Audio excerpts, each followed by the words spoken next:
Juliya Chernetsky here at fanpass.tv with my friends from Nothing More here at Rock on the Range. We just saw each other recently at Rockville in Jacksonville, Florida. That was a very fun interview. We had Mouse involved in it on that one. That was cool. He's a very special guest. He's a special guest. He is a special guest. What's been going on since then? I had lots of touring. We're out on the road with this awesome Australian band, 12 Foot Ninja. Did Carolina Rebellion. I don't know, just been doing some Kill Switch Engage. We just started doing some shows with them.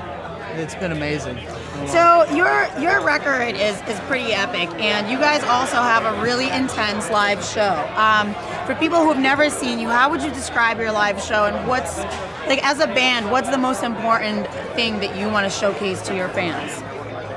Well, I think when we started, one of the biggest elements of the live show was just built on this philosophy that you can always listen to the record in your car or at home, but when you come to the show, what's the band doing different? And so we started from there, and we started building.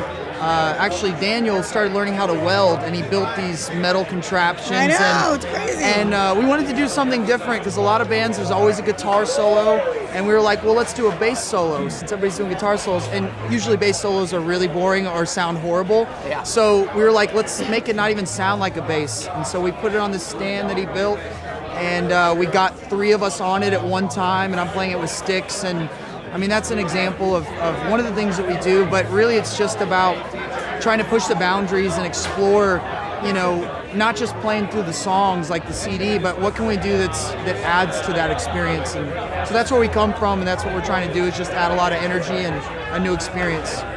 What's this particular record all about? oh man, this is. There's a lot of emotional stuff going on there. There are, you know, and we left this record self-titled for a reason. That's because there was, I guess, just so much maturation for us as a band and as individuals. Like, so many things that we all went through that went into the writing of it. That I don't know. That's why we gave it no title, and it's hard to like pinpoint what would be like the theme of the record, you know. Like, our first single is This Is the Time, and it's about like letting go of anything that brings you down, and I guess that would be the theme, you know. We all, like I said, we all went through such huge things that we wrote about explicitly, that it's about moving on but embracing that as part of your past as well. So what were the bands that inspired you guys when you were growing up that did that for you, whether it be through the live show or through the lyrical content? A lot of bands. It's so hard to pinpoint. Top 3!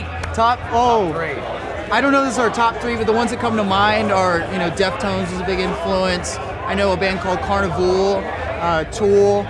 A lot of bands that I think a little bit more progressive and put a lot of thought into what they do, because that's something that we've resonated with a lot, when bands really they don't just write a song and then throw it out there and say, okay, is this going to stick or not? It's bands that really give it time and slow cook the music, give you a tasty meal. And they're sonically so big and like epic as well, I feel like. Yeah, definitely. And yeah, I think the other thing that has really inspired us beyond just music is a variety of different sources, like philosophers and authors and filmmakers. And one philosopher in particular, Alan Watts, he's actually on our record. We took some of his lectures and put it to music, and it kind of, it was like when I first started listening to this guy, he just blew my mind with some of the ideas and thoughts, and how clear and clairvoyant he was with his words, that it really, a lot of the things he was saying were things that we had thought but couldn't express ourselves. Just like when a band writes a song and you're like, that's exactly what I felt in that moment, but I couldn't say it myself. That's what I felt like with this guy, and we all felt from more of like just talking about life and the bigger things. And so we made him part of the record, and that's just one example, but we're influenced from a lot of different areas. Is he still alive? No, he was like the 1940s to 60s, like that was kind of his era. Okay, I was gonna say, you could bring him out on tour and he could, he could be wish. your therapist. We could bring a hologram of him, maybe, like, you know, Tupac style. Or that would be amazing. At least a cardboard cutout. What's the big dream, guys? What's the destination? The dream started and ended or I'm sorry, not ended, but has continued and evolved. It hasn't remained the same. But where it started was a very simple, kind of just childlike, just love for music and what it did to us. And a lot of the bands that we got into when we were younger really got us through hard times as individuals. Oh, yes. And I know you understand because you're part of this world. And it saves lives all the time. It does. It's really, but it goes unsung. It's like it's a lot of people don't know. Like, but there's so many moments that we go through that just gets us just that little bit of extra strength that we need to get through. And so that's what it started from, was kind of just like realizing how powerful it was and seeing how we could be a part of it and build on that. And over time, it's really evolved. But the one thing I think we've ended up with and held on to is that there is no destination. Our destination is to journey.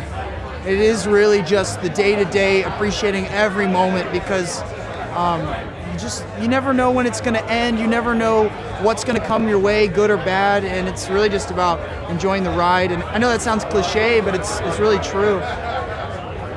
Yeah. Wow.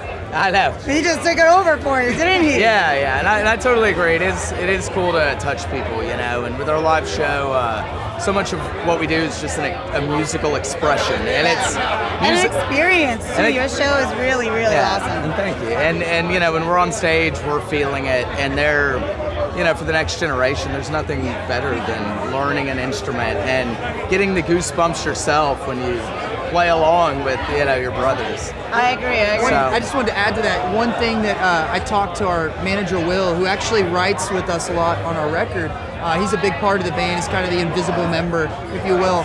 But he and I were talking about we call it the perpetual motion machine, which all we mean by that is like there's this thing that happens that a lot of people may have experienced if they've been to a show themselves, but a lot of people who haven't, there's this thing that happens at some shows with the audience and being on stage where you just hit a chord or a note or play through a song and it goes to the audience and it resonates and it comes back to you. They throw it back and it just starts this cycle that keeps building and climbing, and it's the most amazing experience and the healthiest high I think you can get. That was beautiful. Yeah. That was awesome. That made me feel so happy because it's absolutely true. I mean, I grew up on rock and roll and heavy metal, and it really saved my life. Like, it really made me feel not alone and made me not hate the world, but actually be like, you know what? That's them, and this is me, and this is how I'm going to do my thing, And being able to work in this industry has been probably the most rewarding thing, meeting bands, but also fans, and that it's a life-changing industry, and I'm really, really thankful to be here with you guys at Rock on the Range, and that rock and roll is still thriving, and that makes me feel really happy. Thanks, guys. Coming back. Yeah. It better. Well, I don't think it ever leaves. I think it just kind of goes underground and comes back up, totally. Guys, this was nothing more. This is FanPass.tv, Rock on the Range 2014. We freaking love you guys. Come to the show and rock out with us.